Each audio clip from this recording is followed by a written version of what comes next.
nunca voy a trabajar tanto tiempo en una empresa. Y ya llevo 23 años en LATAM. Me tocó tomar después el área de ventas y salir a la calle con el maletín y salir a vender. Despegan 1500 vuelos al día. Se canjea un ticket LATAM Pass cada 3,5 segundos. LATAM Pass. Hoy en día tenemos casi 52 millones de socios. ¿Qué pasa si nos ponemos a vender maletas? Y eran decenas, incluso cientos de millones de dólares. Para que un equipo funcione bien y sea efectivo, tiene que haber confianza. Cuando hay turbulencia y hay cosas que están fallando, yo me pongo en modo bombero. Todos los viernes a las 9 de la mañana hago un LATAM News con todo mi equipo. La visión que tenemos de LATAM Pass es muy ambiciosa, duplicar el negocio.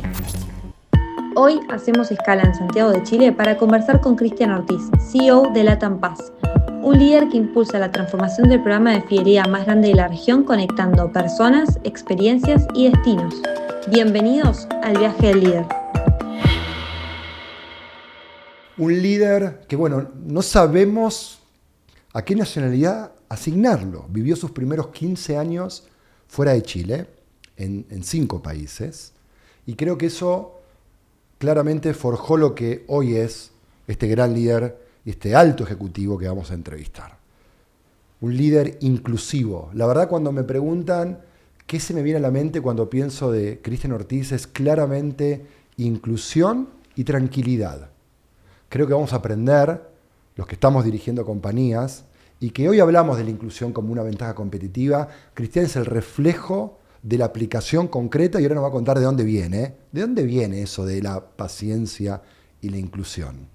Vamos a darle comienzo a este viaje del líder acá en Santiago de Chile a Cristian Ortiz. Muchas gracias, Pablo. Muchas gracias Bienvenido, por la invitación. amigo. Muchas gracias. ¿De dónde viene eso de la inclusión, la paciencia? Mira, la verdad que ha sido un viaje de vida.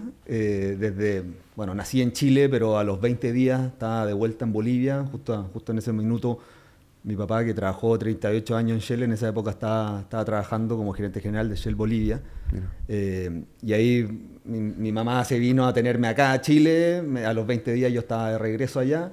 Estuvimos 2 años en Bolivia, después 5 años en Paraguay, mi hermana nació allá, después 3 años en Panamá, después 5 años en Guatemala, y a los 15 años de vuelta a Chile, conociendo Chile por primera vez, veníamos para Navidad y ese tipo de cosas, a ver a la familia, los primos, los tíos, pero primera experiencia viviendo acá y nada, así que efectivamente, como tú decías, eso de cambiarse de país, cambiarse de colegio, culturas distintas, o sea, dentro de Latinoamérica, los que no conocen mucho Latinoamérica, que viajan a Europa o a Estados Unidos, pero los que se mueven, la verdad que todos hablamos el mismo idioma, pero hay culturas muy distintas y uno ve, a diferencia de Chile, las culturas más centroamericanas o del norte de Sudamérica, son más cálidas, es como que hay más apertura, como que quizás te abren más las puertas de sus casas y eso la verdad que lo viví esos años y seguramente algo me quedó. Hoy sos eso. Lo contábamos fuera de cámara, que realmente para mí, cuando pienso en qué es Cristian Ortiz o qué representa, es eso. Sos un líder calmo, un líder inclusivo, que bienveniza a todo el mundo, todos por igual. Creo que es algo que necesitamos y mucho. Ahora vamos a empezar a charlar del viaje de tu líder. Pero dijiste recién que a los 20 días te subiste a un avión con 20 días. ¿Hoy se puede eso? ¿Pueden contar? Sí. ¿Se puede? Sí, se puede. ¿Qué es lo más pronto de haber nacido que está permitido? Nacen bebés arriba del avión, sí. ¿Te pasó? Te juro, nos pasó hace un par de meses, un caso súper emblemático, y la tripulante ahí, obviamente con asistencia de algún otro pasajero que era doctor, terminaron entregando un bebé a 20.000 pies de altura. Una locura. ¿En serio? Te juro. Sí, Nació un bebé en pleno vuelo. En pleno vuelo. Me imagino la emoción de ese vuelo. Una locura. Gente... ¡Wow! ¡Qué lindo! Y pasa más de lo que uno cree. Obviamente no mucho, pero uno no se lo imagina y pasa. Mirá qué lindo. Sí. No sabían. Sí, hay un reconocimiento, obviamente le hicimos a la tripulación, a la jefa de cabina que obviamente asistió y todo. Hay unas fotos ahí muy lindas, ahí te las puedo compartir. ¡Ay, qué lindo! Mirá. Sí. La vamos a poner ahí en el research, esa foto, me parece bien entretenido. Sí. Cris, un poco, la primera pregunta que hacemos tiene que ver con la adolescencia, ¿no? Un poco a los 18, 17, uno va tratando de descubrir qué quiere ser cuando sea grande, ¿no? ¿Qué quiere estudiar? ¿Qué quería hacer en ese momento? ¿Qué era? Mira, la verdad que, como bien contábamos antes, toda mi infancia, hasta los primeros 15 años, fue una vida de expatriado, ¿no? Donde en esa época había poco expatriado, especialmente en estos países. Entonces, al final la familia termina juntándose y yo andaba con mi papá, con mi mamá y con mi hermana para todos lados, todos los fines de semana, hacíamos panorama. Mi papá muy fanático de las lanchas y los veleros, siempre se preocupaba de buscar algún laguito o lo que sea que hubiera cerca de la ciudad donde vivíamos y teníamos una lancha y hacíamos paseos fines de semana y todo.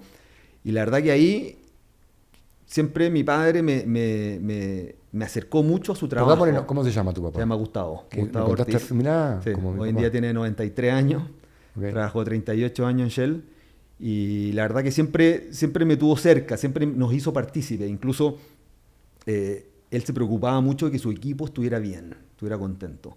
Y una de las maneras, que yo creo que es algo que probablemente hoy en día no existe, se preocupaban siempre de las compañías Shell en los países donde estaba, de armar una asociación de damas Shell. En esa época la mayoría de los ejecutivos primera línea eran todos hombres. Entonces le daba esta misión a mi madre para que ella también tuviera alguna labor en todos estos países y no simplemente ser dueña de casa, de liderar esta asociación donde estaba compuesta por todas las señoras de todos sus ejecutivos. Okay. Y hacían, mi mamá invitaba a la casa, hacían tecitos, se juntaban, hablaban, etc. Y eso siempre, como te decía, siempre se preocupó de que estuvieran bien, pero no solo el ejecutivo, sino que también con su señora, con su familia, siempre muy inclusivo. Claro.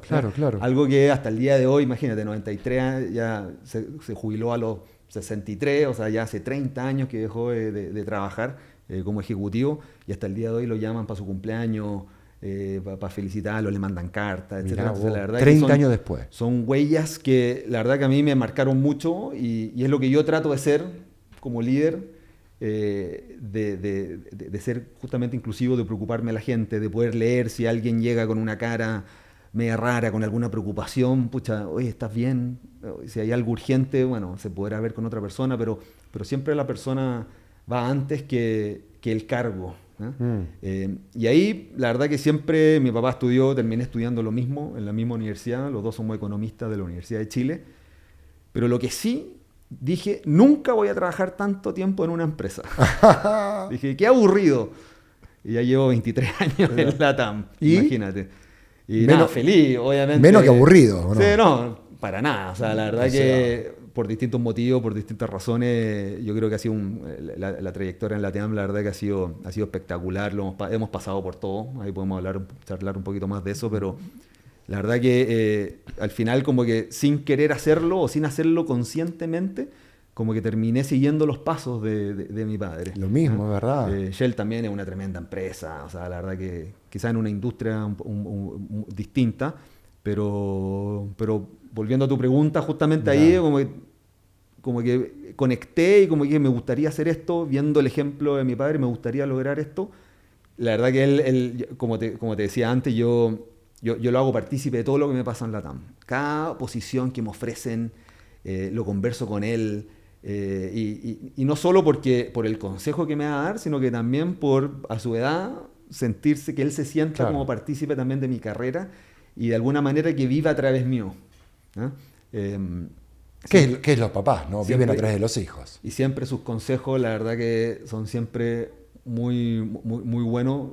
Todos giran en torno a un poco lo mismo, como que siempre trata de ponerle paño frío a la conversación, tranquilo, no te dejes llevar, de repente uno está cabreado por algo, aburrido, y te ofrecen algo en otro lado, y como que de repente tratar de controlar ese ímpetu, esa emocionalidad de tomar como decisiones en caliente, yo creo que es algo que él me ha inculcado y que trato de replicar en el día a día, siempre con tranquilidad. Al final uno no saca nada con volverse loco, ¿no? Los problemas, siempre van a aparecer problemas, siempre van a aparecer oportunidades y hay que evaluarlas, hay que pensarlas, no apresurarse. Ahí vamos a charlar de las turbulencias.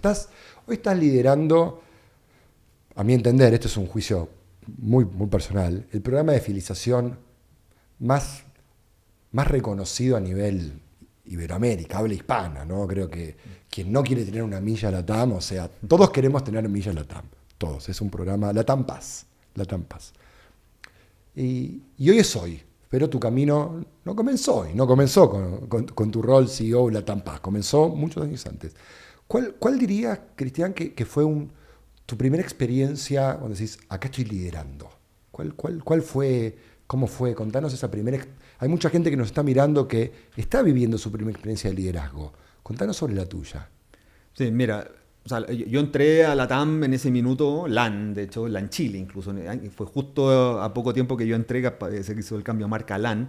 Y en ese minuto como que la puerta de entrada como a ingenieros y como tratando de quizás de profesionalizar un poquito más la empresa era Revenue Management, que es un área súper específica, súper particular de la industria. Al final es la optimización de los vuelos y si bien se puede aplicar Revenue Management en otras industrias como en los hoteles, arriendos de autos, etcétera, e incluso en cualquiera prácticamente, es una capacidad, una particularidad de las aerolíneas que al final, por el hecho de que nosotros vendemos un bien que es perecible, si el asiento se fue vacío, el avión despegó, no lo vendiste. Entonces hay que asegurarse, hay que considerar muchas variables, mucha información, estadísticas, programas. Entonces algo súper complejo, con mucho sistema por detrás, pero que termina siendo el core del negocio, ¿ya? Sin Revenue Management, la TAM no estaría donde está hoy. Y ahí empezó mi carrera y siempre en un rol como más analítico, como más tras bambalinas. Bueno, economista. Economista, claro, Revenue Management, después tuve Network, que es donde volamos, que es obviamente las rutas, la frecuencia, el itinerario, etc. Y volviendo un poco a tu pregunta, siempre estuve en esas áreas, ascendiendo, tomando más responsabilidades, más rutas, más países, etc. Pero siempre, como te decía, tras bambalinas, principalmente optimizando un sistema, un Excel. Y el gran cambio, volviendo a tu pregunta, como de liderazgo, fue cuando se abrió la oportunidad de abrir LAN Colombia en el año 2010. Y me ofrecieron irme a hacer lo mismo que estaba haciendo en ese minuto, que era Revenue Management, Network e Itinerario, a Colombia. Que si bien era el mismo rol, la misma optimización, los mismos sistemas, todo eso, en un mercado que para LAN en ese minuto era totalmente distinto. O sea, de llegar a tener 100% de market share en un mercado chileno en su minuto cuando se fusionó LAN Chile con la DECO, era como que era más mirarse el ombligo de cómo crecíamos de manera eficiente, rentable, pero sinceramente sin mucha competencia. Y me tocó irme a Colombia, donde estaba uno de nuestros principales competidores en la región, que es Avianca. Claro. A la casa de Avianca. Donde imagínate, el awareness de marca de LAN en el año que yo llegué era 7%. Claro. O sea, los colombianos no lo conocían y Colombia es un tremendo país. Obvio. Entonces, tocó, si bien mi responsabilidad y mi día a día era el mismo, era en un contexto totalmente distinto. Y ahí tuve la suerte al final estuve casi 6 años viviendo en Colombia, los primeros 2 años y medio, como te decía, con estas áreas de Revenue Management Network. Y una vez que los sistemas lo implementamos, se eficientó, ya LAN Colombia estaba en un mejor lugar, me tocó tomar después el área de ventas, de marketing, y salir a la calle con el maletín. Y salir a vender, salir a hablar con los dueños de agencias de viaje. Acá en Chile todos te venían a buscar, ¿o no? Nada, nos tocaban la puerta, uno termina como rechazando reuniones, claro. Allá al revés. ¿Y quién eres tú? ¿Y cuál es la oferta? ¿Cuál es la propuesta de valor? Y la verdad que ahí, obviamente, era un equipo grande, teníamos 30 oficinas de venta, tenía como más de 300 personas a cargo en Colombia. En Colombia. Sí, ¿Crecieron muy rápido? No, que terminamos comprando, estábamos empezando con una aerolínea de cero, que es la misma manera que empezamos en Perú, que empezamos en Ecuador, que empezamos en Argentina en su minuto, al final con una aerolínea de papel, permisos de operación y un avión, 2 aviones, 3 aviones, crecimiento más orgánico. Estábamos haciendo lo mismo en Colombia y apareció una oportunidad de que había una low cost que se llamaba Aires, que llevaba mucho tiempo operando, que quiebra. Y se da la oportunidad, hacemos el due diligence. La particularidad de Colombia, a diferencia de otros mercados, es que el aeropuerto principal de Bogotá, El Dorado, está saturado hasta el día de hoy. Entonces, tener horarios de operación en Bogotá es un activo invaluable, ¿no? Sin los horarios de operación uno puede volar. Puedes tener los aviones, puedes tener la gente, puedes tener todo, pero si no tienes espacio en el aeropuerto para poder operar, no puedes hacer nada. Entonces, ahí eso lo vimos como una oportunidad. Esta aerolínea ya tenía 20% del mercado. Entonces nos pegamos un salto de empezar de 1, pasamos a tener 27 aviones, incluso unos turbohélices que tenía Aires. Y tenían 8 737, tuvimos que ir a hacer todo el cambio de flota, cambio de marca, etcétera. Pero fue nos pegamos un salto de, no sé, 200 empleados que estaban armando LAN Colombia a 1500, así de un día para otro. Entonces efectivamente tenía un equipo grande, muchas oficinas de venta, tuvimos que hacer cambios de marca. Entonces yo te diría que esa fue como mi primera experiencia como en la calle, como dando la cara, ¿Qué aprendiste? Armando equipo. ¿Qué aprendiste? Porque vos venías tras Uy, bambalina no es- y te tiraron a los sí, leones. No es fácil, no es fácil. Competir no es fácil. Competir no es Y fácil. especialmente cuando uno se mete en la casa de otro incumbente, como le decimos nosotros, que lleva mucho tiempo. De hecho, Avianca es la aerolínea más antigua del mundo. ¿ya? Del mundo. Del mundo. O sea, tiene más de 100 años, nosotros tenemos 90, no estamos tan lejos, pero del mundo. O sea, Wow. lo marketean mucho. Y el colombiano también es muy nacionalista. Entonces, hubo que romper todos esos paradigmas, todo eso... Fue una linda batalla. No, hermosa. Hermosa. Y se genera como este sentimiento como justamente de batalla, de que somos nosotros Sí, contra sí, sí. ellos, David contra Goliat. Entonces, todos esos sentimientos, la verdad, que generaban un ambiente de trabajo que yo lo potenciaba y eso le daba ánimo y energía al equipo a salir a comerse el mercado, ¿no? Mirá vos. Hoy por hoy, Desde el lado del economista, que no te imaginás un economista vendiendo marqueteramente. Es No. O sea, lo último que te imaginás. Y te Totalmente. escucho y te veo como con pasión lo viviste. Sí, fue Habrá una- sido duro, pero... No, fue en ese minuto, al principio, nosotros nos fuimos ahí me tocó a mí irme de expatriado con mi señora y con una niña de 2 meses. Mira, la primera. parecido a lo que Muy viste parecido, muy parecido. No eran 20 días, pero tenía Casi. 2 meses. Eran 60. Y llegar a un país que no conocíamos a nadie, y con una presión porque esta aerolínea había quebrado, o sea, estaba perdiendo dinero. En ese minuto, varias decenas de millones de dólares. Entonces la presión que teníamos de casa matriz era infinita. Entonces era mucho trabajo, y nada, yo te diría fue una de las mejores experiencias cuando uno mira para atrás que todo ese trabajo, todo ese duro, tensión familiar, presión, estrés, pucha, finalmente uno ve los frutos de todo eso y obviamente sin haber roto nada, ¿no? Sigo felizmente casado, estuvimos de aniversario hace un par de días, 19 años, y la verdad que al final el sentimiento de orgullo y de satisfacción es impresionante. Ese fue una oportunidad que tomaste, ¿no? Cuando te dijeron, querés hacer esto porque tomaste una oportunidad, un salto de fe, de alguna manera. Pasaste de un lugar a otro país, a otra cultura. Totalmente, pero entre nos me demoré 10 segundos. Yo en tomarla. Con Estabas mi señora listo. me tocó trabajar un poquito más, pero en mi cabeza apenas salió la oportunidad. Obviamente uno tiene que no tiene que decir que sí tan rápido. Eso te ¿Y lo por qué enseñan fue? en negociación. Te lo enseñan. No, por este bichito de querer conocer, de irse a vivir, de tener Claro. experiencia de vida afuera. Había tenido la oportunidad cuando recién casado de haber estudiado en INSEAD, que vivimos en Singapur y en Francia con mi señora, recién Ok. casado. Esa fue la primera experiencia con mi señora afuera y la verdad que fue una tremenda experiencia. Ahora es distinto irse a trabajar a Bogotá que estar viviendo, estudiando en Singapur o en Francia. Claro. Pero ahí eso me fue como una prueba de que familiarmente mi señora nunca había salido de Chile. Y la verdad que después del MBA, que lo pasó muy bien, Vamos. lo miro para atrás ahora y fue la mejor decisión que podríamos haber tomado. Y alguna oportunidad, algún vuelo que no tomaste, ¿no? Es alguna oportunidad que dejaste pasar, que podría haber cambiado tu carrera profesional. ¿Tiene alguna? Mira, yo diría, tú me preguntaste en un principio la juventud, a los 18 años. Yo en un minuto estaba convencido que quería ser arquitecto. Imagínate. Bueno. Pero principalmente porque probablemente lo heredé de mi madre que dibuja y hace unos dibujos y es muy artista. Siempre se me dio como la facilidad de eso. Me acuerdo estando en el colegio en alguna clase de arte que había que hacer una maqueta. Uy, me quedó increíble. La terminaron poniendo una exposición Wow. y todo. Y como que me gustó mucho. Y eso claramente habría cambiado mi vida totalmente. Imagínate, Radicalmente. fuera arquitecto ahora uno lo puede disfrutar de otra manera, no sé, remodelando la casa o haciéndose una casa. ¿Implementás cosas de la arquitectura en tu vida hoy? No, nada, la verdad que nada. ¿Y por qué no seguiste eso? Muy buena pregunta, la verdad que, no sé, como que un poco... Porque venís de un papá empresario, Es que gerente. es que ¿no? por No eso, es que esa, venís esa- de- esa era como lo natural. Yo creo que, mira, ahora que lo pienso, yo creo que nunca lo había dicho en voz alta. Uno igual trata de ser un poquito rebelde a esa.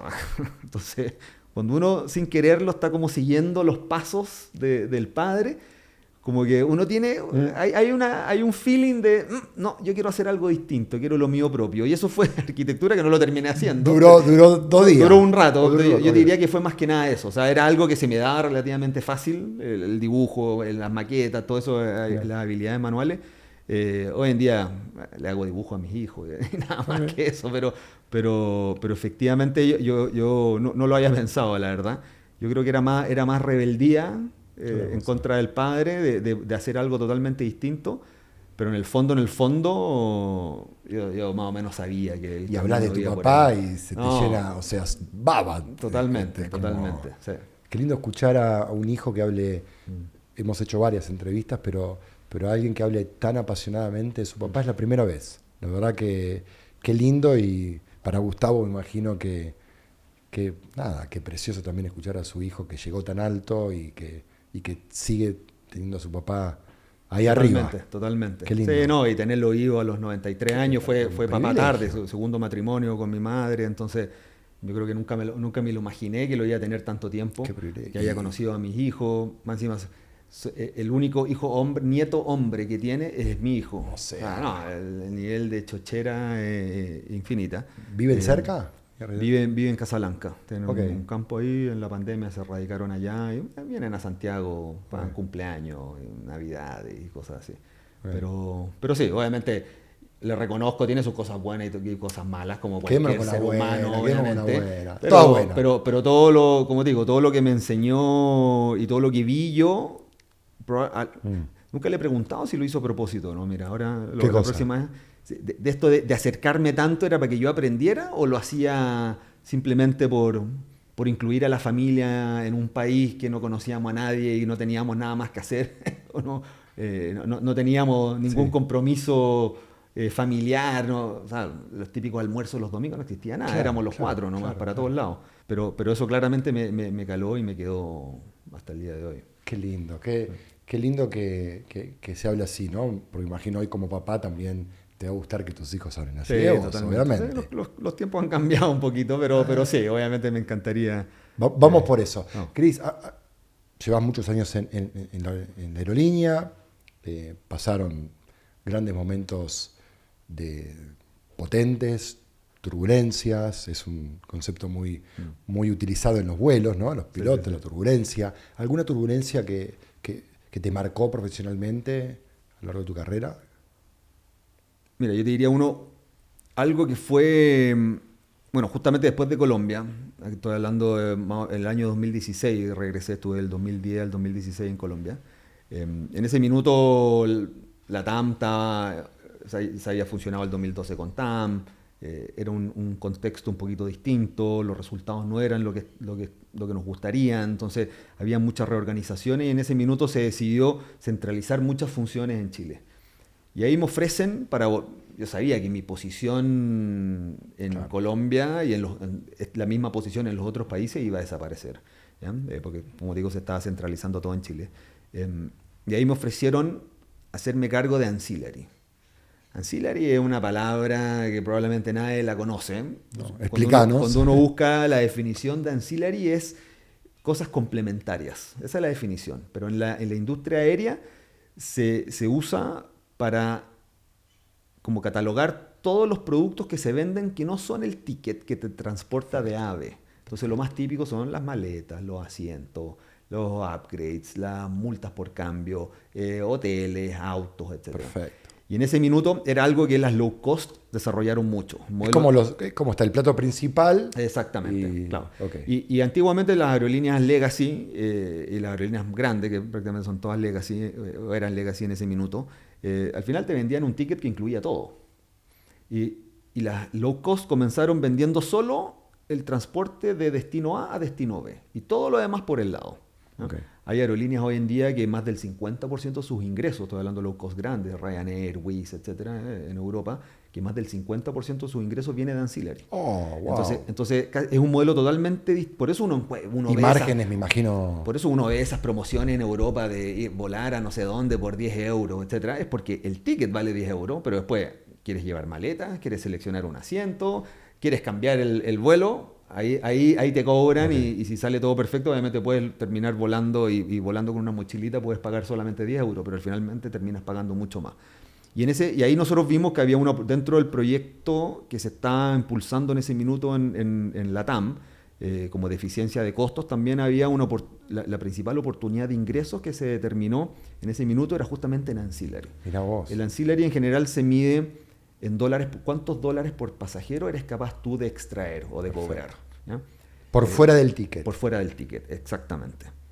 Nosotros hacíamos benchmarks y estábamos, o sea, te estoy hablando de muy pocos dólares, un dígito, Mira. ¿ya? En ese minuto. Y Cuando parte esto de cero, no existía.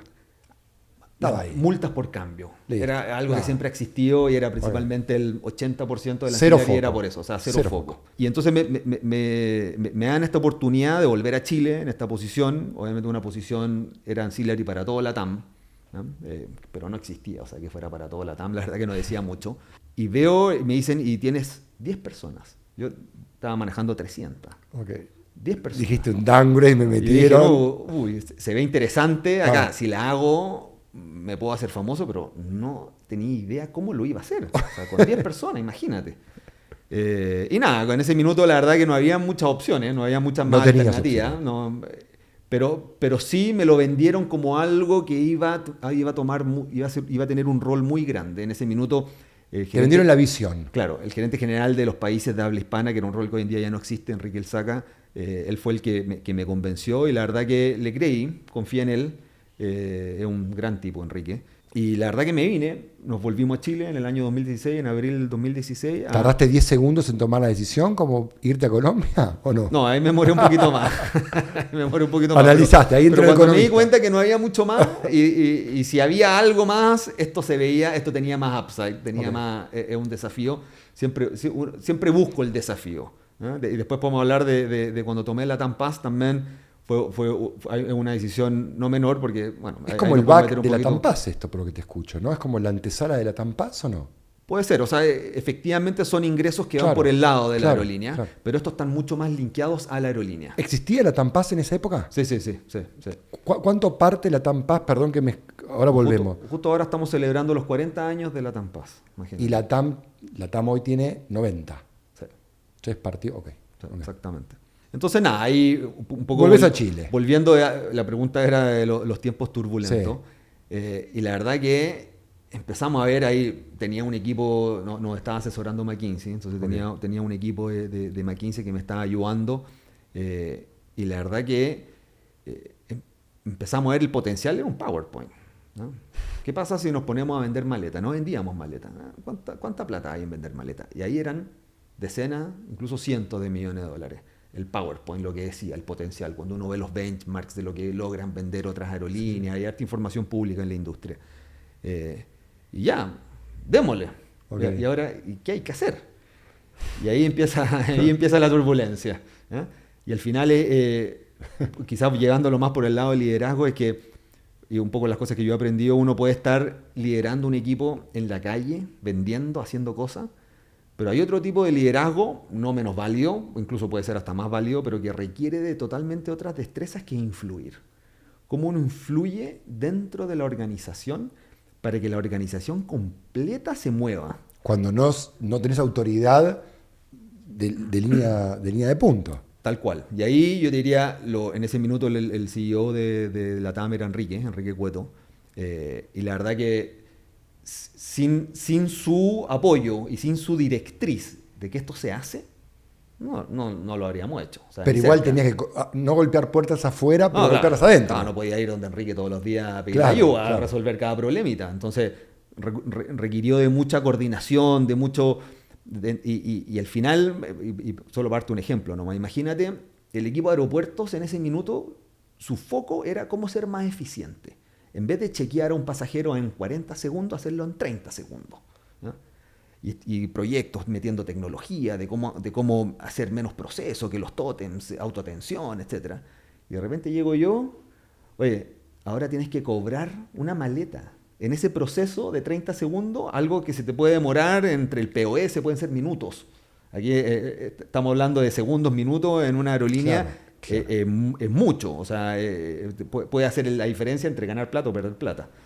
Entonces, imagínate el líder de aeropuerto en ese minuto, obviamente resistencia.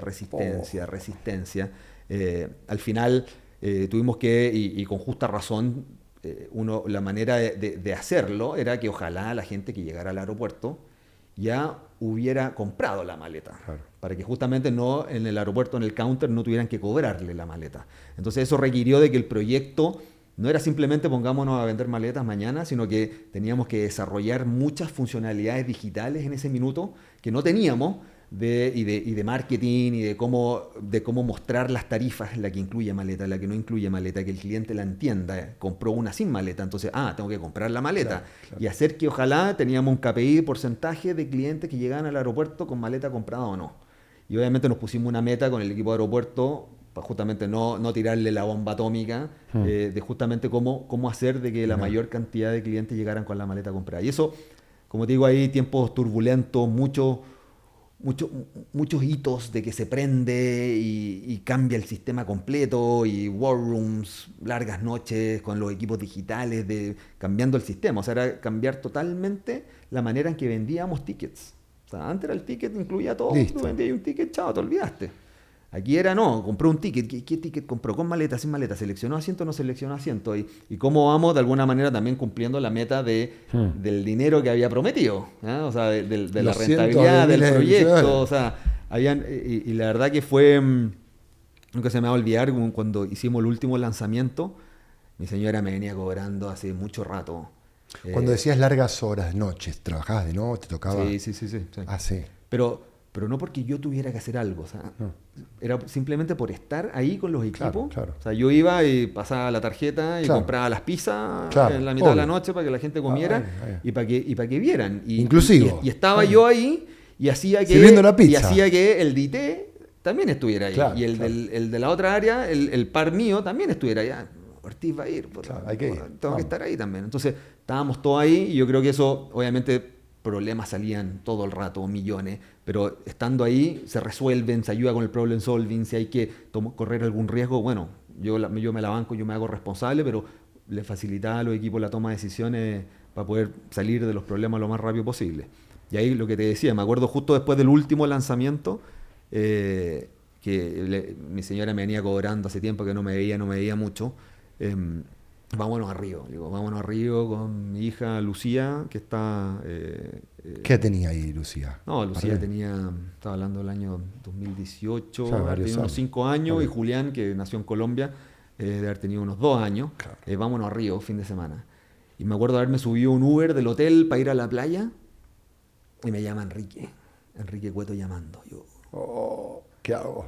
¿Qué hago? no, ¿qué pasó? Claro, no puedo no atender. No, O sea. y cómo le digo yo con mi sentido de responsabilidad, cómo le digo que estoy en Río de joda. Ay. Y me llamaba para felicitarme. Merecidísimo Y igual. me llamaba para Mirá. felicitarme. O sea, Mirá. que porque él obviamente participó, estaba en todas las reuniones cuando yo llevaba updates, y fue jodido, muchas cosas, tuvimos que mover fecha, o sea, en verdad había muchos sistemas, cables que había que conectar. No era el por detrás. PowerPoint era hermoso. No, o sea, una GAN con 200 actividades que había que hacer, y la verdad que esas reuniones, estábamos todos preocupados. O sea, habían muchas cosas que podían fallar. Fallaron varias, pero las corregimos rápido, y al final lo que me decía Enrique, me decía, oye, no me ha llamado nadie para quejarse. Mirá. No es un tema, no es un problema. Sí, claro. Así que la verdad que, nada, es ahí el nivel de satisfacción, ahí directo a tomarme una caipiriña. Bueno, pero ahí viene un poco este liderazgo tuyo de ser inclusivo y ser más paciente en estos momentos de crisis. No. Por algo nadie se quejó. Se habrá sentido incluido el proceso. Esto vuelve, ¿no? Es como vuelve a aparecer este liderazgo inclusivo. Estamos todos en esta. Y pues yo lo que te escucho es, tenías que convencer a pares que se suban al proyecto que no era de ellos. Tal cual, y que era un tal cacho cual. para ellos. Y que les iban contra de todos Claro, sus KPIs. claro. O sea, de sus metas Claro. que tenían. ¿Y qué aprendiste, Gris, en este proceso? ¿Cuál fue tu takeaway de todo esto? No, mira, algo que hasta el día de hoy se lo digo a mi equipo constantemente, es que en el mundo empresarial, ejecutivo, corporativo, pucha, me gusta la palabra, nunca lo había pensado como de ser inclusivo, pero si hay alguien que te pueda ayudar en la organización, invítalo, Claro. que venga, Claro. que venga. Pasa muchas veces que como que ejecutivos como que cuidan su feudo, su área, y si hay alguien preguntando por algo que no es de ellos, ¿por qué está preguntando? ¿Qué quiere? No sé por qué el ser humano responde de esa manera.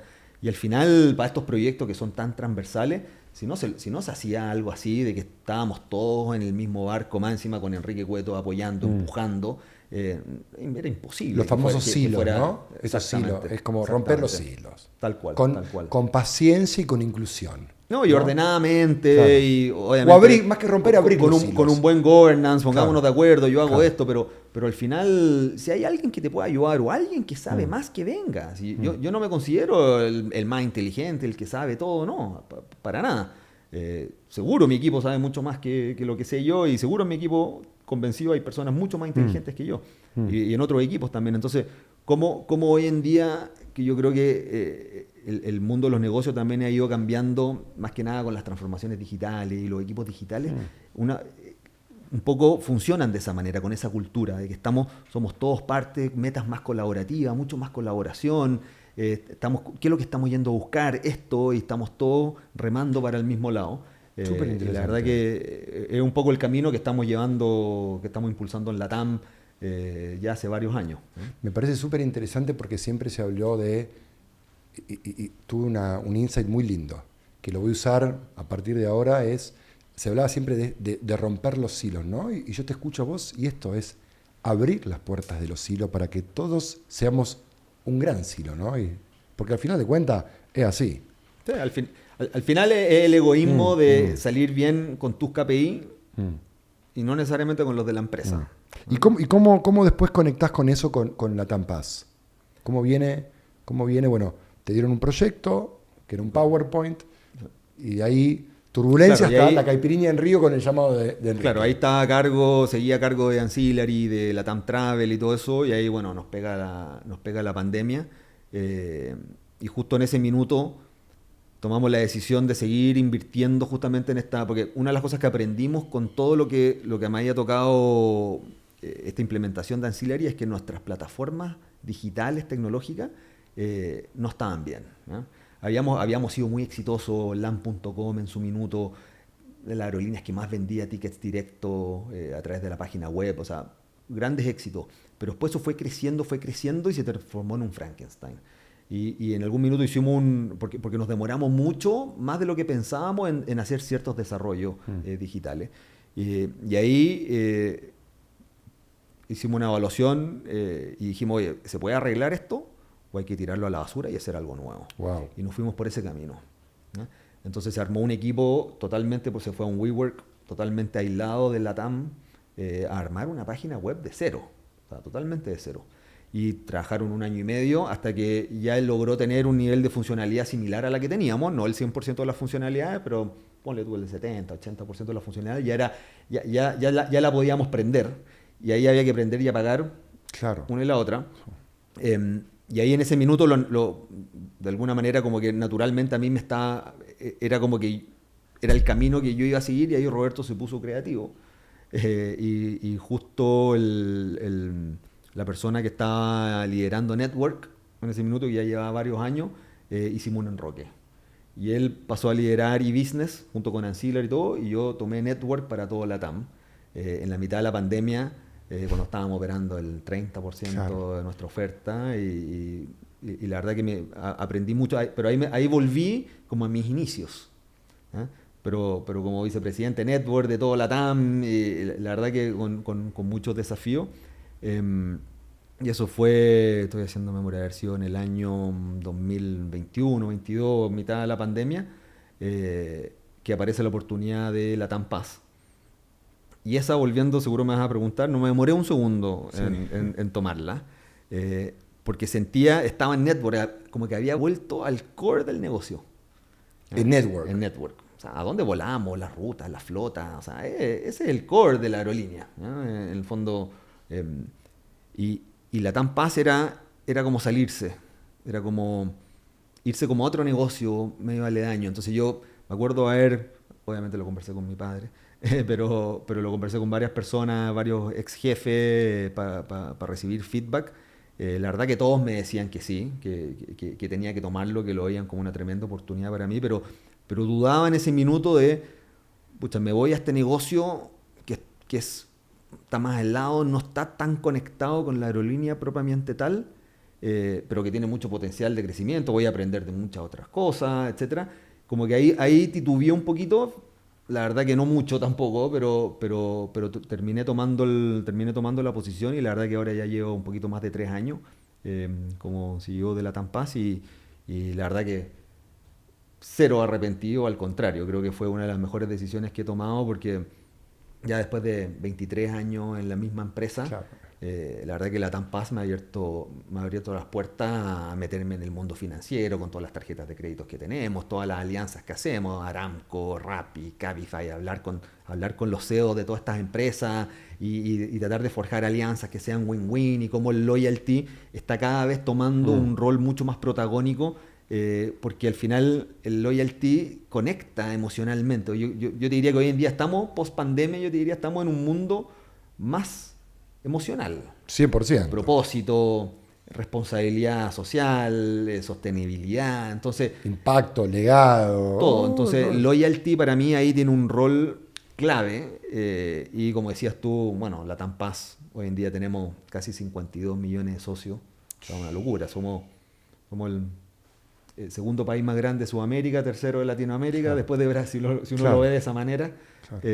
Y la verdad que creciendo desde el 2019 crecimos un 40% de la cantidad de socios y sigue creciendo. O sea, arrancamos el año con 50, vamos a terminar con 53. Wow. Entonces la verdad que vamos por muy buen camino y obviamente acompañado de que la TAM como aerolínea también lo está haciendo espectacular. Claro. Y todo se potencia. Claro, Al final es un sinérgico. efecto halo que hay ahí, de que estamos en un momento histórico después de haber sufrido con Chapter 11. Pero al final uno como empresa puede estar viviendo un momento muy bueno en términos de rentabilidad, de números, pero al final eso, ¿cómo uno lo hace sustentable en el tiempo? Y para mí la clave es loyalty. O sea, La emocionalidad, conectar exactamente, emocionalmente. Ahí está. La exactamente. clave es que estemos conectados emocionalmente.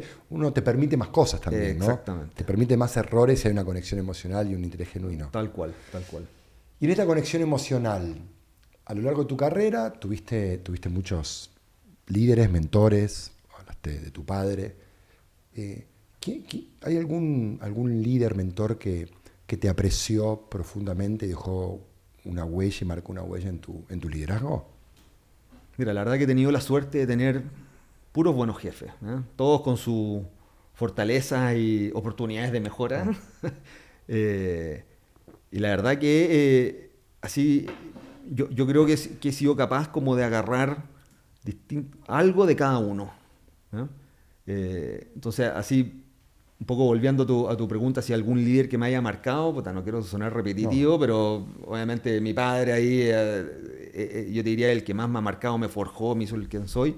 Y eso complementado con haber tenido muy Claro. buenos jefes, todos los jefes, yo te diría, todos los jefes que he tenido y que tengo, la verdad que todos le busco en qué me pueden aportar, qué tienen ellos que no tengo yo. Yo soy un gran convencido de la complementariedad, ¿eh?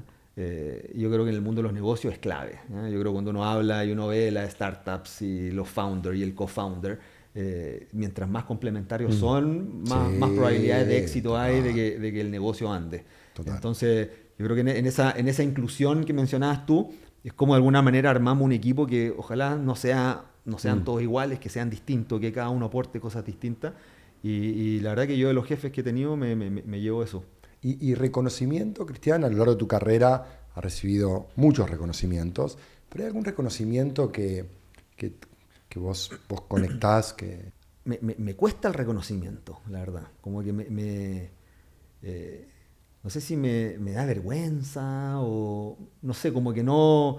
Listo, me gano un premio, chao, vamos. Y ahí está el trofeo, lo que sea, está ahí. La verdad que como que no lo pienso mucho. Mirá. ¿No? Como que. ¿Sabes que Pazman dijo lo mismo? Hernán dijo lo mismo en la Mira. entrevista. Bueno, Dijo- Hernán fue uno de mis jefes en Colombia.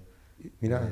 Y él cuando hablamos de reconocimiento se quedó como pensando que tampoco reconoce mucho, ¿no? Por esto de... Me dice, me llevo como para empezar a reconocer más a la... Te iba a decir exactamente lo mismo. Mirá. Sí.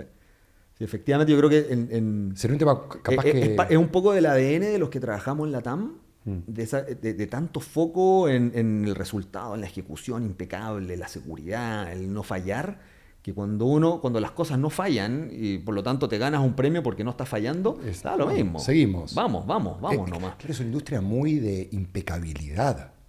Es total. O sea, imagínate, se despegan 1.500 vuelos al día. Se canjea un ticket Latam Pass cada 3,5 segundos. Imagínate. 10 millones de tickets canjeados en el 2024. Entonces, cada 3 segundos hay una transacción. 24 horas al día. 365. Oh. Entonces al final la magnitud es tan grande que como que uno casi que uno no tiene tiempo para parar y pensar. Yo creo que la máquina va andando y no para 24/7. Nos decía que si un cartelito de salida no está prendido, el vuelo no sale. Sí. Me decía, digo, claro, ahora entendés. Pero también por eso yo te decía, yo me considero, me cuesta, lo trabajo. De hecho implementamos una aplicación, no sé si la conoces, que se llama Start Me Up.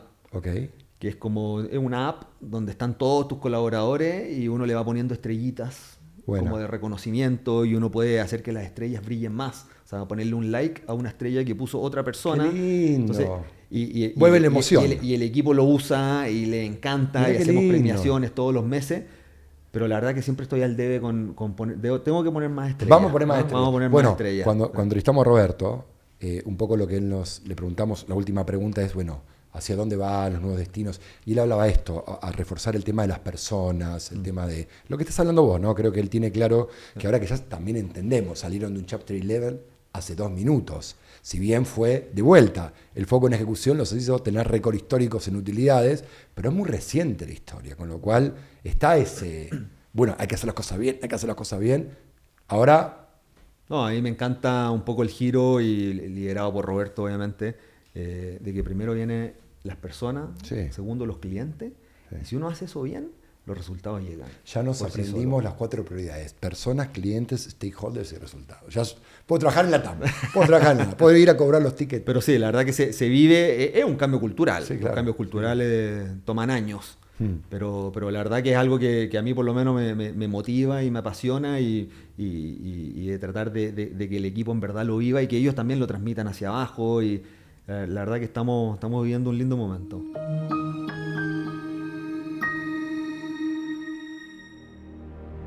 Y esta es una pregunta que es casualmente la pregunta LATAM Pass. Imagínate que tenés todas las millas LATAM disponibles. Las tenés, son todas tuyas, están ahí. Si pudieras canjear esas millas por algún destino, puede ser algo simbólico, ¿no? ¿Por qué las canjearías? Yo siempre he tenido un bichito y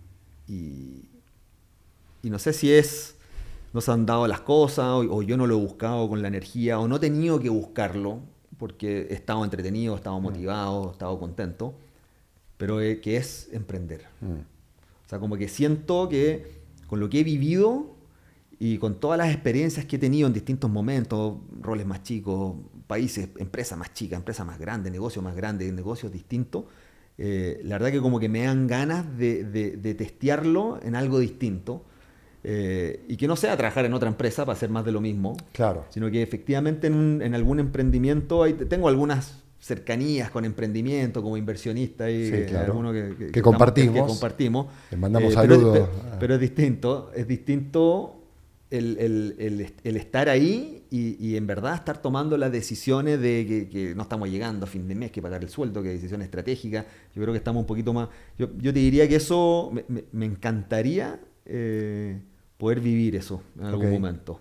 ¿Como un founder o acompañando a un emprendimiento? No sabes. Mira, una de las cosas, uno de los cursos que más me gustó y que hizo que este bichito siga vivo fue justamente en el MBA, un curso que se llama REP, que era Realizing Entrepreneurial Potential. Mira. Y que hablaban el profesor era muy bueno y él de alguna manera me abrió la mente, me dijo, hay muchas maneras de emprender. Hay muchas maneras. O O sea, no es tener una idea o que se te ocurra algo a ti que a nadie más se le ocurrió y vas a sacar un producto al mercado que nadie más y la vas a romper. No.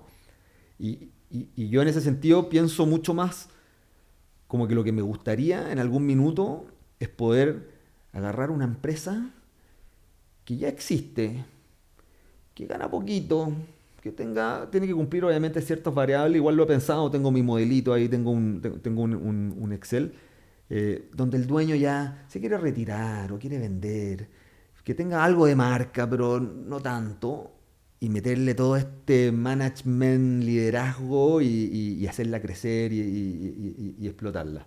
¿No? Mirá. Ese sería como Mirá. lo que más, porque siento que como que conecta con lo que he vivido, creo que lo que podría aportarlo, y quizás no tiene que ser un full-time job. ¿No? Y ahora para ir aterrizando, antes de ir al cross-check, a la parte más, si se quiere, técnica dentro del liderazgo. Esta es la parte del viaje de Cristian.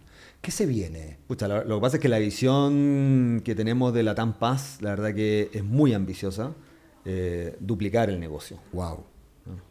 O sea, hoy en día... 100 millones o más. O más. Wow. No hay límite ahí. No. Wow. ¿Qué mejor manera que para terminar este viaje de tu liderazgo con este destino de crecer en lo que hoy estás liderando, ¿no? De seguir con esta visión de impactar en millones de habitantes para que tengan una experiencia de clase mundial? Me encanta terminar así. Aterrizamos, Vamos. llegamos y ahora vamos al cross-check y reportar. Cross-check y reportar. La primera pregunta es, ¿qué tiene que tener alguien para estar en la tripulación, en el equipo de Cristian Ortiz? Transparencia y honestidad. ¿Por qué? ¿Y por qué pongo tanto foco en eso? Porque para que un equipo funcione bien y sea efectivo, tiene que haber confianza.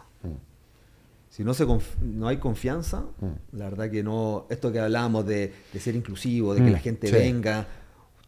Tienes que confiar en que el de al lado va a hacer su parte y la va a hacer bien. Y si no le está yendo bien, te va a llamar y te va a avisar, oye, che, tuve este problema, o en verdad yo te dije que me iba a demorar 2 semanas en hacer esto, pero está difícil, me va a demorar 3. Y no, el día número 13 no llegué, ¿no? Entonces, transparencia y honestidad. O sea, y honestidad tanto de integridad de ser humano como honestidad intelectual. O sea, no jugar con los números. O sea, para mí eso es clave. ¿Y qué haces cuando hay un proyecto y no está eso? Te das cuenta que, pucha, no estuvo, me ocultó información, por miedo, por lo que fuera, ¿no? Pero vos te diste cuenta que no llega la hora, no va a llegar el proyecto y no te lo dijo.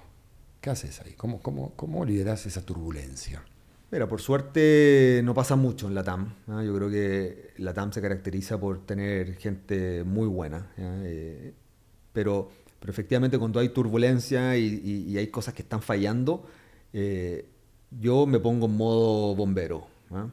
Y bajo, me remango y me meto. Algunos lo pueden ver, me lo pueden criticar como micromanager.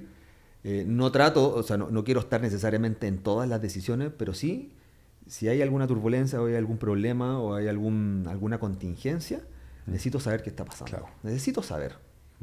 No quiero sorpresa. Y está bien, y si está quedando alguna embarrada, yo quiero poder ser responsable de... Claro. Pasó esto, nos mandamos esta embarrada, y yo pongo las manos. Claro. Yo pongo si las no manos sé qué pasa, pero ¿cómo si lo no pongo? sé, después... Y a veces, y me he dado cuenta también de que a veces, a propósito, ciertos líderes prefieren no saber, porque así lo pueden negar. Claro. Decir, no, yo nunca supe, claro. y le echan la culpa al equipo. Eso es tóxico. ¿No? Entonces, por eso siempre trato, y puede ser un poquito agresivo, ¿no? Porque me meto, y reunión, y si son 3 reuniones al día para ver qué está pasando, son 3 reuniones al día, y lo vamos haciendo, y pido, y pregunto, siempre delegando. Me caracterizo por darle mucha autonomía al equipo, pero en esos momentos de contingencia me gusta estar ahí, ¿no? ¿Y qué indagás en una entrevista, cuando tenés que incorporar a alguien nuevo a tu equipo, alguien nuevo? ¿Hay alguna pregunta que vos hacés o indagás en algún área en particular para ya dijiste qué tiene que tener para estar en el equipo en tu equipo, en tu tripulación, pero cuando tenés que elegir a alguien, ¿qué indagás en la entrevista, que no lo conocés todavía? Sí, mira, puede sonar un poquito puede sonar un poco, y esto es, después si quieres te puedo contar la anécdota de mi primera entrevista cuando estaba entrando a LAN Chile. La quiero escuchar, obvio que la quiero escuchar. Pero que linkea muy bien con eso, y que tiene que ver con qué te motiva en la vida. No dónde estudiaste, cuánto creciste en las ventas, eso se puede leer, ¿no? Pero qué te motiva en la vida. Y de la respuesta, por lo menos me ha resultado hasta ahora, soy capaz de identificar en verdad quién está siendo genuino, quién está siendo honesto en la respuesta. Y ahí quizás, linkeándolo, y con esto quizás te va a quedar con una mejor idea. Me acuerdo en la entrevista, siempre en la entrevista uno siempre está nervioso, imagínate, primera entrevista de trabajo. ¿No? O sea, recién salió de la universidad, primera entrevista de trabajo, no se preocupa, en la Chile. Me acuerdo que me pregunté qué hacía en el tiempo libre, el que me estaba entrevistando, que en ese minuto era gerente y todo. Y yo le dije, juntarme con mis amigos, tomar, ir de fiesta. Y se cagaba la risa. Pero eso es. O sea, no te voy a mentir que me pongo a leer el diario, me pongo a leer un libro del liderazgo. Estudio sobre management. Escucho música clásica. Tengo 20, ¿cuántos tenía ahí? No, está 22 años. Listo, carreteo, claro. ¿Quién no sale con los amigos? ¿No? Obviamente no hay para qué curarse, ni mucho menos, pero uno sale, obvio, se toma una copita de vino, lo pasa bien, disfruta. Es motivar la vida, porque al final en el trabajo estamos el 70% del tiempo que estamos despiertos. Muy buena respuesta cuando te pregunten ¿qué te motiva? Pasarlo bien, compartir. Puede ser, me gusta subir cerro, me gusta hacer deporte, me gusta hacer... Pero algo que te motive a ti. Buscás algo genuino. Vos exactamente. Si lo que te está diciendo es un bluff... Porque lo que te decía, necesito transparencia y honestidad para generar confianza. Entonces, si la gente la persona con la que trabajo no es abierta y no es honesta, pucha, esa confianza es muy difícil de crearla. Es muy difícil. Recién dijiste, comentaste, una pregunta es ¿cómo gestionás la turbulencia? ¿No? Y recién dijiste, Pablo, bajo un poquitito, a donde tenga que ir, mucho, lo que fuera. Pasó la turbulencia. ¿Alguna buena práctica que pones en acción? ¿Recogés Sí, mira, yo creo que o sea, yo siempre he sido de puerta abierta en mi oficina. Si de repente quiero un dato, voy y se lo pido al analista. O sea, yo espero también de que mi equipo, mis reportes, no se sientan, que no les dé este celo, este miedo de que el jefe está hablando directo con el analista y todo. O sea, yo soy así y espero. ¿Para qué te voy a molestar? ¿Para qué vamos a hacer una cadena del mail? Yo te mando un mail, después tú le mandas el mail al otro, tú le mandas el mail al otro. Pasaron 24 horas hasta que me llegó el número. Quiero el número ahora, da lo mismo. Bueno.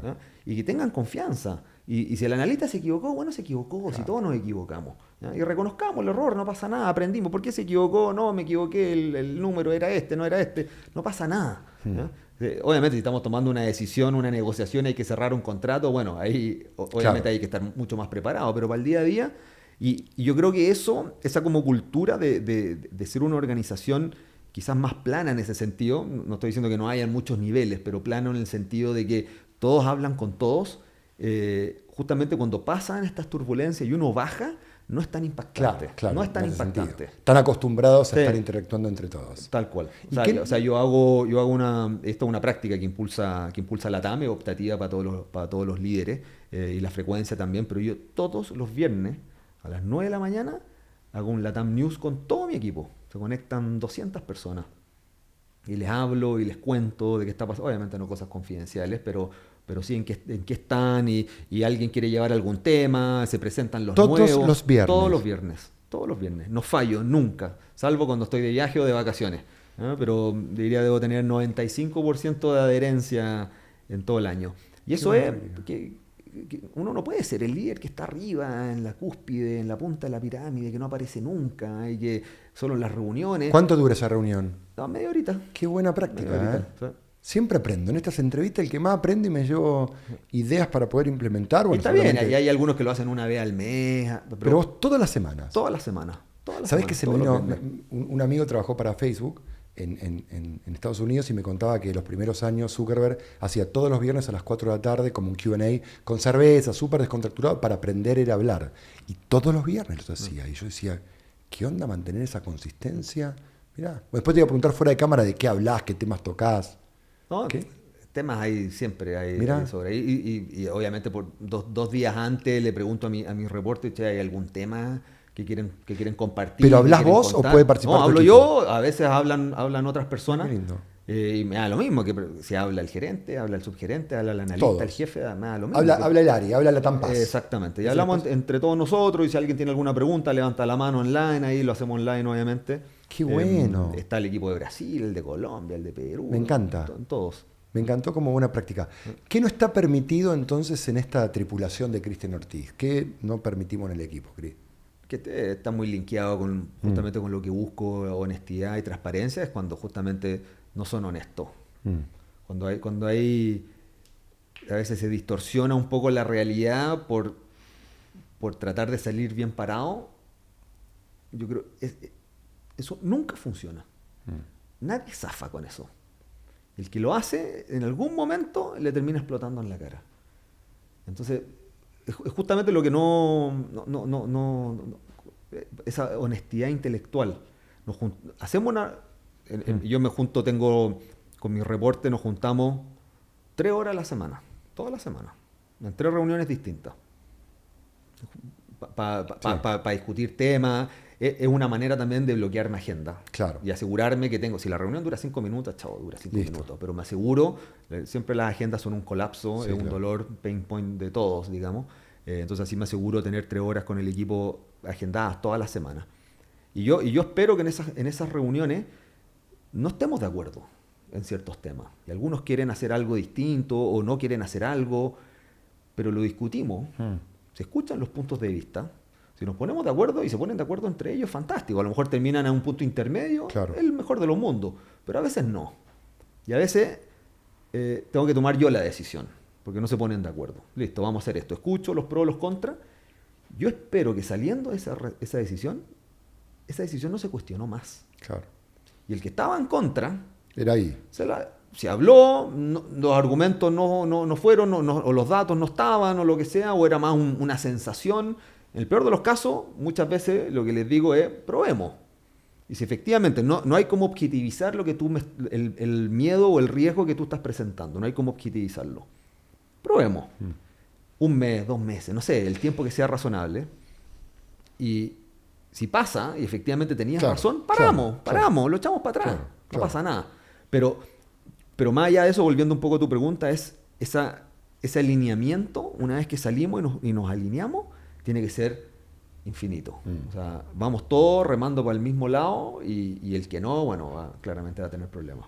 Se conoce mundialmente en estos cargos de alta ejecución, estos cargos de CEO, de esta famosa soledad, ¿no? De la cima, que uno a veces está un poco solo, que hay temas que no puede conversar, no por un conflicto de interés a veces que te encontrás.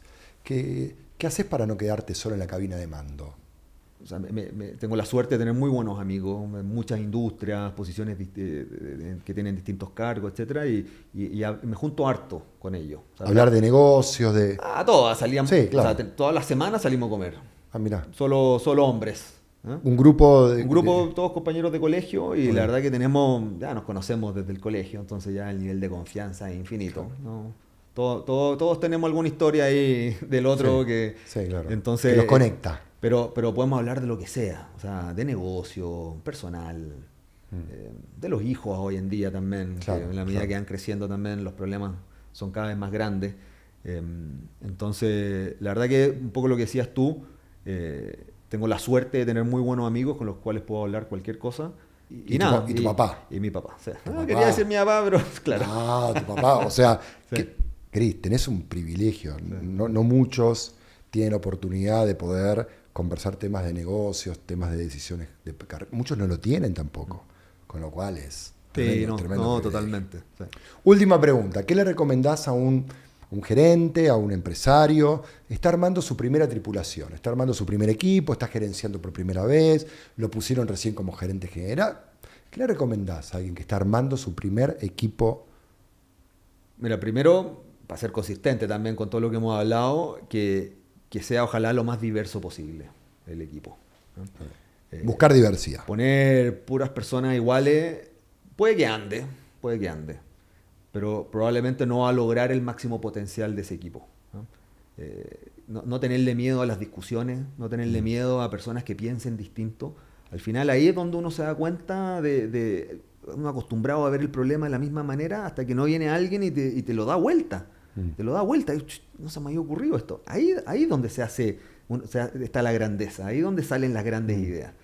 Entonces el que está armando un equipo, ojalá de diversidad de género, backgrounds distintos, experiencias distintas, tratar de buscar esa complementariedad para mí es clave.